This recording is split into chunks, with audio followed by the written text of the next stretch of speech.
अब सत्य जानने के पश्चात तुम ये चुनौती अस्वीकार कर सकते हो। सत्य कहा अंगराज ने मगध नरेश। अब निर्णय आपका है। परिचय जानकर यदि भयभीत हो तो भीम द्वारा दी गई चुनौती अस्वीकार कर सकते हो।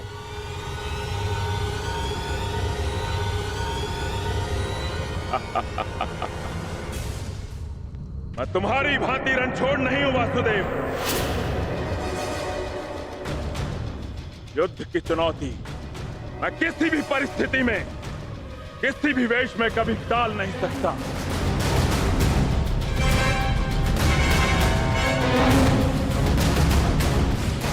मैं इस चुनौती का अंत करूंगा और सबसे पहले मैं इस विकोदर का उदर फाड़ूंगा और उसके पश्चात मैं तुम्हारा नाश करूंगा। बस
क्या यह युद्ध समाप्त होगा?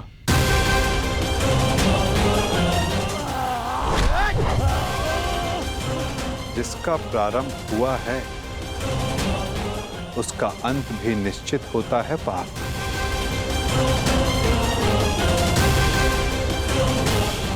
तुम्हारी प्रतीक्षा शीघ्र पूर्ण होगी।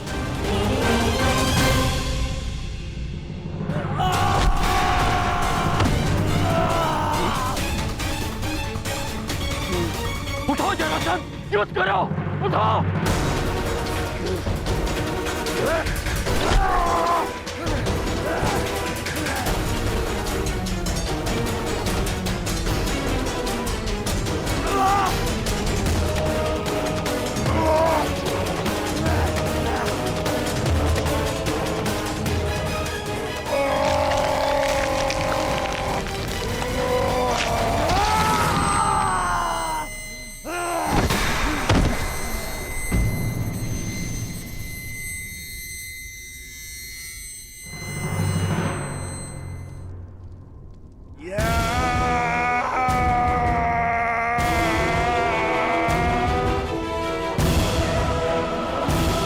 जरासंध का अंत हुआ।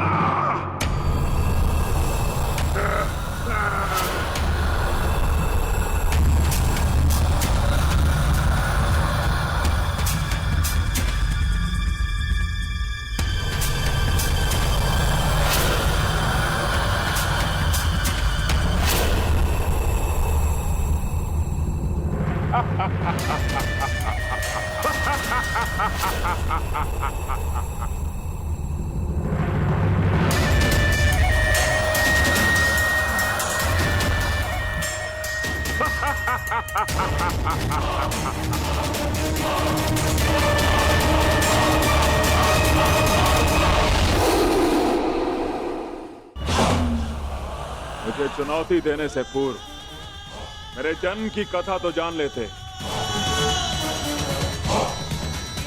माता के गर्भ से 2 पिंडों में जन्मा मैं, मृत, और मेरे शरीर को वन में फेंक दिया गया। वहां जरा नामक राक्षसनी ने उन पिंडों की संधि करके जोड़ा और मेरा नामकरण हुआ जरासंध।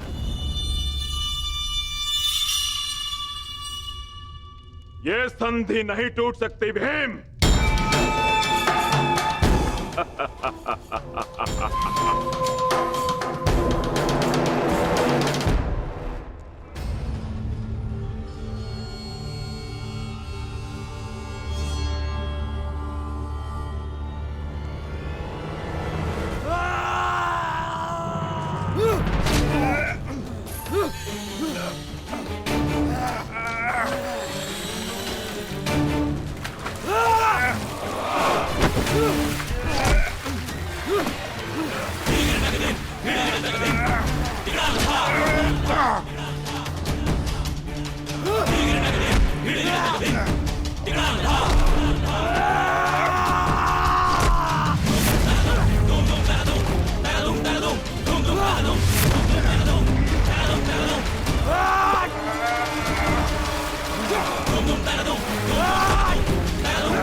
न्याय है, ये छल है।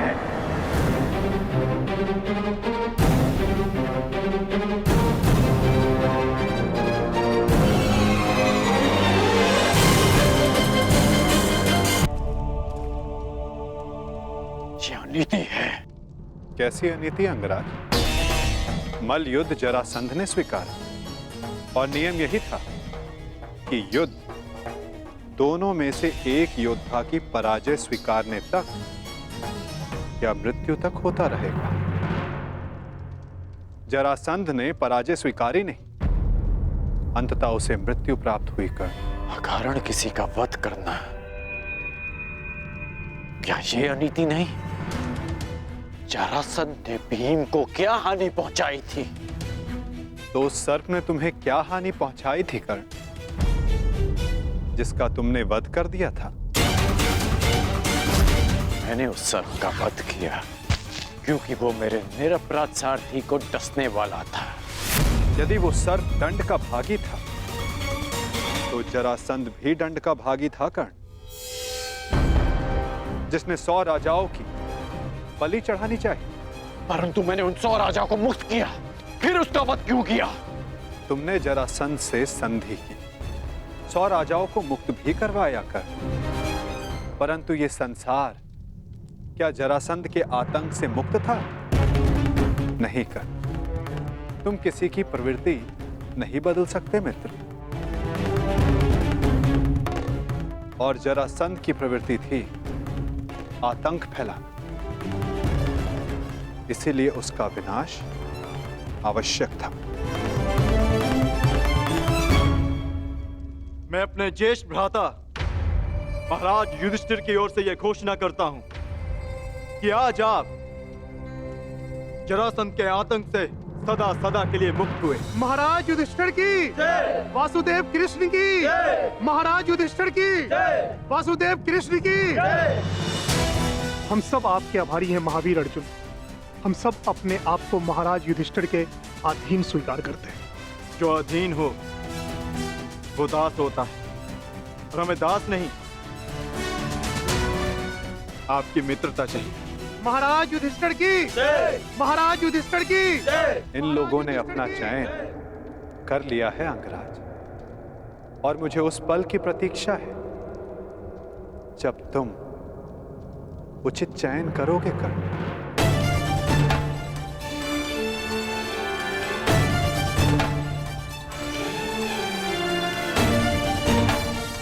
आप ही ने कहा था कि जीवन में कुछ उचित अनुचित नहीं होता।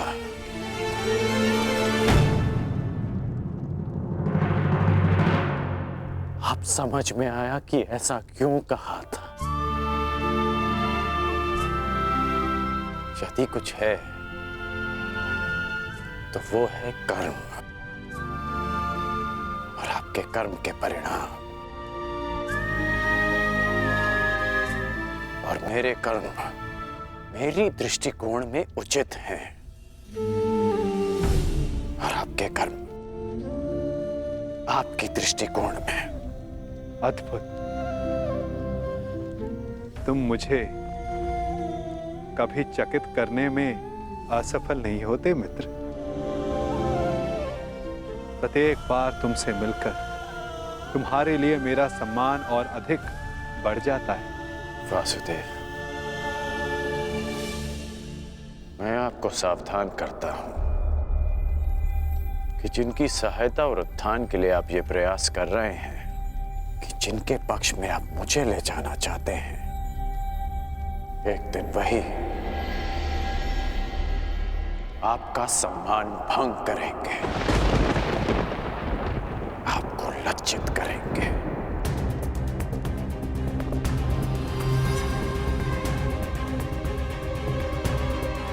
प्रणिपात। प्रणिपात अंगराज।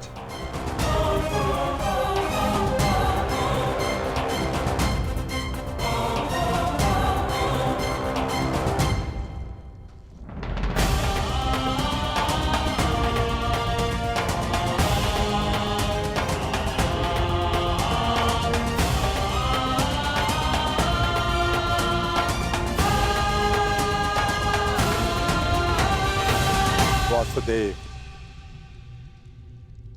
स्वप्न में आपने मुझसे कहा था कि आप हमें मुक्त कराने आ रहे हैं। वो स्वप्न ही था या सत्य? मनुष्य के स्वप्न ही उसके भविष्य का, उसके अस्तित्व का परिचय होते हैं भद्र विश्वकर्मा। यदि मनुष्य स्वप्न देखेगा नहीं तो उन्हें पूर्ण करने की चेष्टा कैसे करेगा? स्वप्न हमें चेष्टा की प्रेरणा देते हैं। अवश्य आपका स्वप्न एक सत्य था भद्र। जरासंध के अत्याचारों से हमें मुक्त कराकर आपने हमारे प्राणों की रक्षा की है। आपके उपकार को मैं कैसे चुकाऊंगा?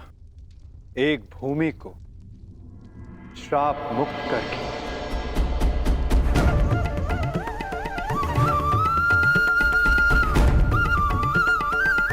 मैं? हाँ, क्योंकि जहां श्राप हो वहां पाप को जड़े बैठाने का अवसर मिलता है और पाप का तारण एक पुण्य आत्मा ही कर सकती है भद्र। यदि आप ये उपकार चुकाना चाहते हैं तो आपको युधिष्ठिर के राज खांडवप्रस्थ के श्राप को हरना होगा, और यदि नहीं तो भी यह आपकी इच्छा पर निर्भर करता है। निर्णय आपका है भद्र।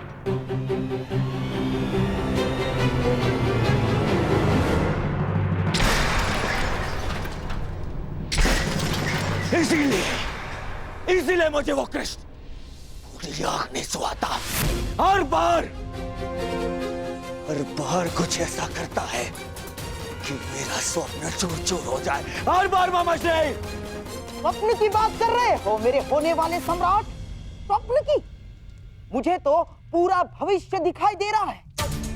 जरासंध का भय समाप्त होते ही अब पांडवों की शक्ति बढ़नी प्रारंभ हो जाएगी और आप अंगराज कर्ण हमेशा कहते हो अवसर नहीं मिलता, अवसर नहीं मिलता, और अब अवसर मिल गया तो क्या कर लिया तुमने? जरासंध जैसा महान बलशाली योद्धा मित्र खोया सो खोया, और वो 100 राजा वो भी पांडवों के पक्ष में चले गए। मेरा कर्तव्य जरासंध को हमारे पक्ष में करना था जो मैंने किया, परंतु वो राजा किसके पक्ष में जाएंगे इस विकल्प के चयन पर उनका अधिकार था, मेरा नहीं। विकल्प? अंगराज, कदाचित आपको ज्ञात नहीं होगा, शासक कभी भी प्रजा के सामने विकल्प नहीं रखता ना। वो केवल प्रजा को अनुभव करवाता है कि उनके पास चुनने का विकल्प है, परंतु वास्तविकता में वो केवल वही चुनवाता है जो वो चाहता है। जैसे अर्जुन ने किया। उन 100 राजाओं के समक्ष केवल एक ही विकल्प रखा, युधिष्ठिर से मित्रता। और आप उन्हें स्वतंत्रता की भेंट चढ़ाकर चले आए। परंतु अंगराज, इसमें तुम्हारा क्या दोष? ना, तुम्हारा कोई दोष नहीं है इसमें। क्योंकि शासन कला और राजनीति कुल से आती है, कुल से। और तुम जिस कुल में जन्मे हो वो शासक नहीं, शासित है, शासित। और तुम्हारे रक्त में नेतृत्व करना नहीं, अनुसरण करना और आज्ञा का पालन करना है। समझ गए अंगराज?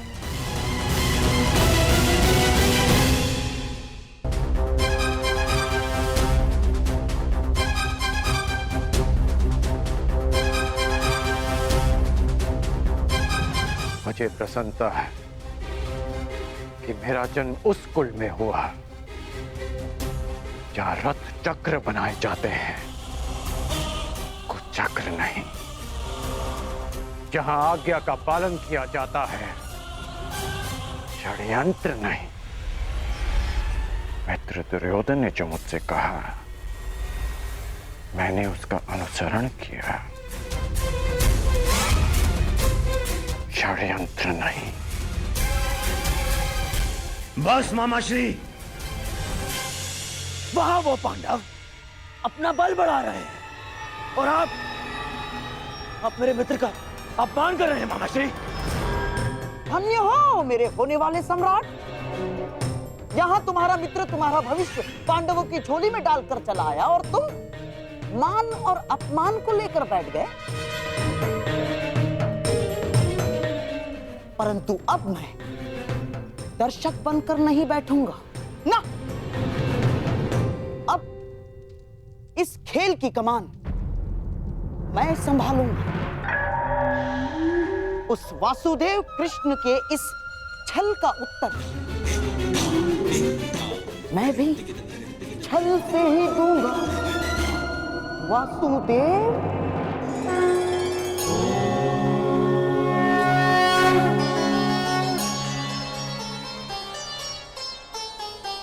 नारायणं नमस्कृत्य नरं चैव नरोत्तमं देवीं सरस्वतीं व्यासं ततो जयम् उदीरये।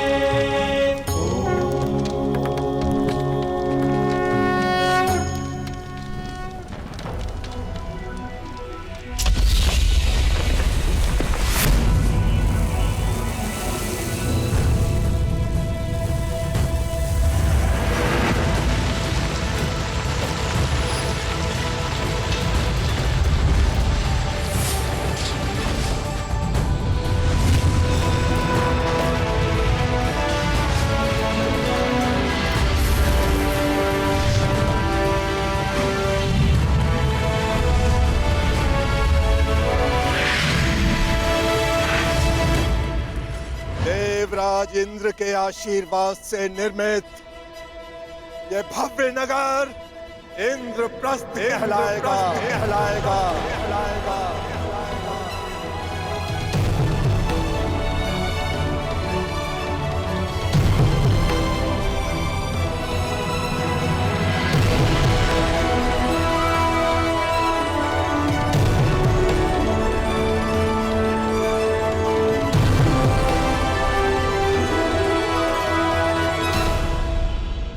मैं ये इंद्रप्रस्थ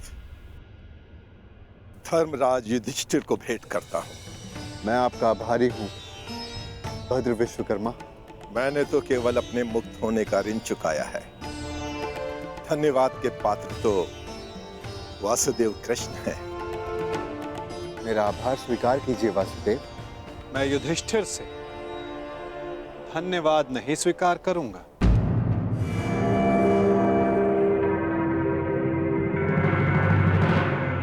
क्यों वासुदेव?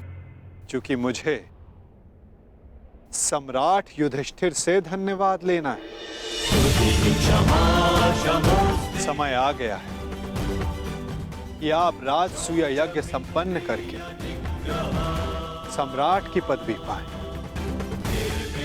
धर्मराज, यज्ञ का संकल्प लो। आर्यव्रत के समस्त राजाओं को निमंत्रण दो। मैं चाहता हूं कि संपूर्ण आर्यव्रत आपका प्रभुत्व स्वीकार करें।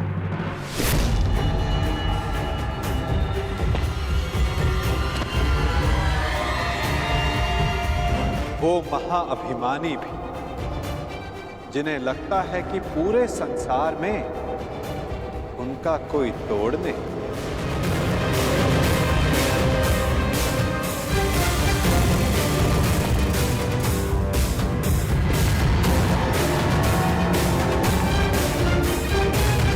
वो जो वरदान के दम में सबको श्रापित समझते हैं।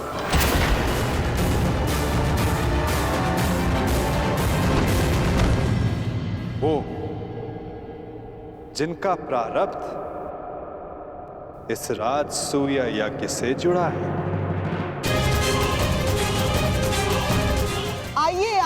छेदी नरेश, स्वागत है आपका।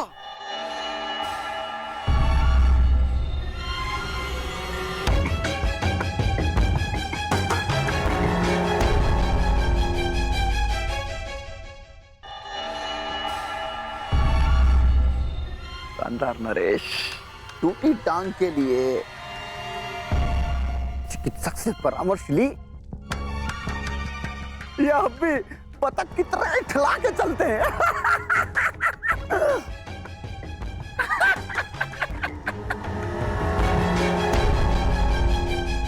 केश जितने श्वेत हो रहे हैं, दंत पंक्ति उतनी ही काली होती जा रही है। छेदी नरेश, कदाचित आप भूल रहे हैं कि आप किसका उपहास कर रहे हैं। क्षमा करना महाबली सर्वशक्तिशाली दुर्योधन, हमें अभी भी स्मरण हुआ। अभी उपहास तो आपका करना चाहिए। क्या? सर्वप्रथम पांचाल नरेश ने आपका उपहास किया। पांचाली के स्वयंवर में उपहास हुआ आपका, और जब आप महाबली सर्वशक्तिशाली सम्राट दुर्योधन बनने वाले थे, उस समय युधिष्ठिर ने मुकुट छीन लिया।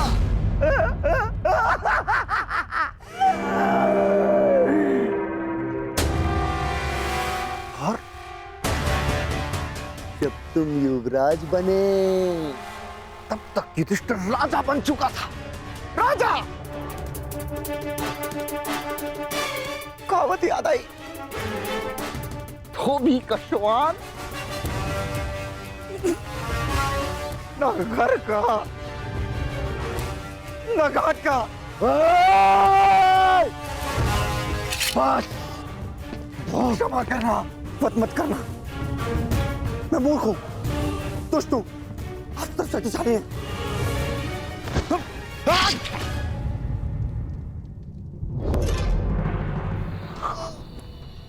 क्षमा करना।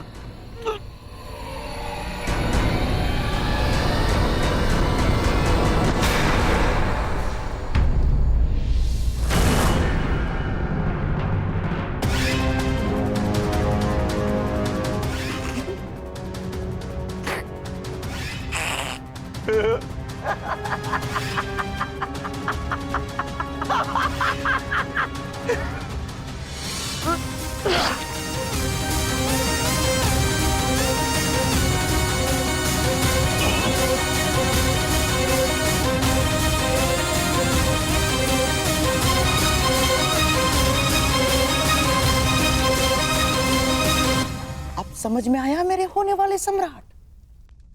मैंने छेदी नरेश को अकेले में मिलने के लिए क्यों बुलाया?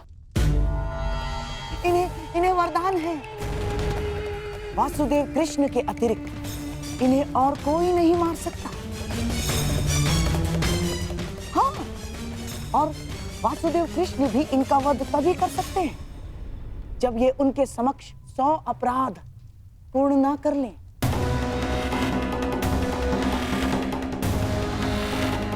उस वासुदेव कृष्ण के हर छल का उत्तर है ये। छेदी नरेश, शिशुपाल,